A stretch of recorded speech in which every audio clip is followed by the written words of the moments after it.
Hatim Tai and Peri Bano, the tale of solving 5 questions. Hatim and Nazrun set out to find the answer to their final question. They travel across lush green mountains, tired and unsure of where to go. Nazrun sighs and says, "I'm so tired. I can't walk any further, and we don't even know where we're supposed to go." Hatim gently raises his hand. On his palm is the magical ring. He says, "This is when it will help us." Nazrun smiles brightly. "Then what are we waiting for? Rub the ring and call the genie." Hatim rubs the ring, and the genie appears in a flash of light. He bows and says, "What is your command, my master?" Hatim replies, "We are searching for a pearl the size of a duck egg. Take us to the place where it is." The genie lifts Hatim and Nazrun onto his hands and flies them high into the sky. Soon, he lands them gently in the middle of a vast desert. He says, "I cannot go beyond this point. The land ahead belongs to the evil magician Kamlak." And with those words, the genie disappears. Hatim and Nazrun start walking through the desert. Suddenly, a fierce wind blows, and iron chains wrap around their feet. The chains pull them into a mysterious cave, but as the door shuts, only Hatim gets pulled inside. Nazrun is left outside. Hatim walks deeper into the cave and finds an old woman sitting on a stone throne. She looks about 70 years old, too weak to stand. She speaks softly. "I called you here because I cannot walk. I need your help." Hatim asks, "Who are you? Why did you call me?" The old woman says, "My name is Marjina. I'm actually a 25-year-old young girl, but the magician Kamlak turned me into an old woman with his dark magic. If you help me, I can return to my true form." Hatim replies, "Tell me what I can do for you." Marjina points to a large shining pearl placed on a stone. She says, "That pearl holds the curse. But it is dangerous to touch, it may cost your life." Hatim bravely answers, "I'm not afraid. I will help you no matter what."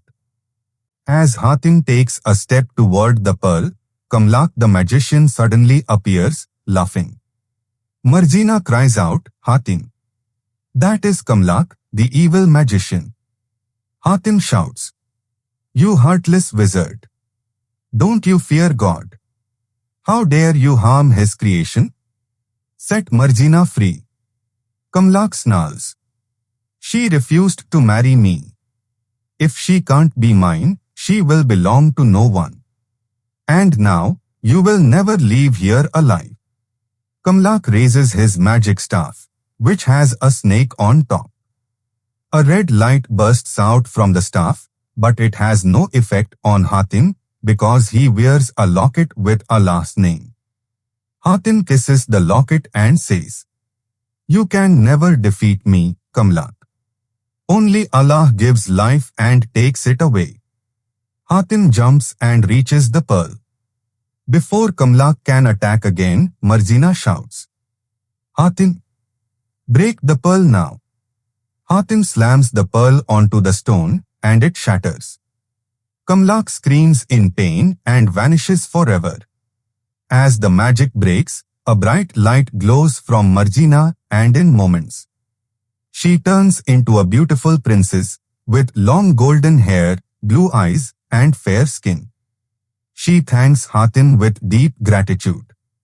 Nazrun finally enters the cave and Hatim asks, "Why did you break the pearl? It was so valuable." Marjina replies, "Yes, it was as precious as a duck's egg-shaped gem. But if I hadn't broken it, Kamlak's magic would have killed you." Nazrun smiles and says, "That means the pearl was the answer to our final question." He hugs Hatim joyfully. Meanwhile, back at the royal palace, the magical light breaks the stone spell on Fairy Gulnar's feet and she comes fully back to life. She twirls and dances in joy across the palace. Princess Noor, Prince Salar, and the wise merchant watch her with happiness. Hatim and Nazrun return to the palace, having completed all 5 questions. They receive a grand welcome. Soon after, the royal weddings take place. Hatim marries Peri Bano. Nazrun marries Heer. Princess Noor marries Prince Salar. There is music, dancing, and celebration all around. If you enjoyed this magical story full of adventure, love, and bravery, don't forget to like and subscribe to my channel.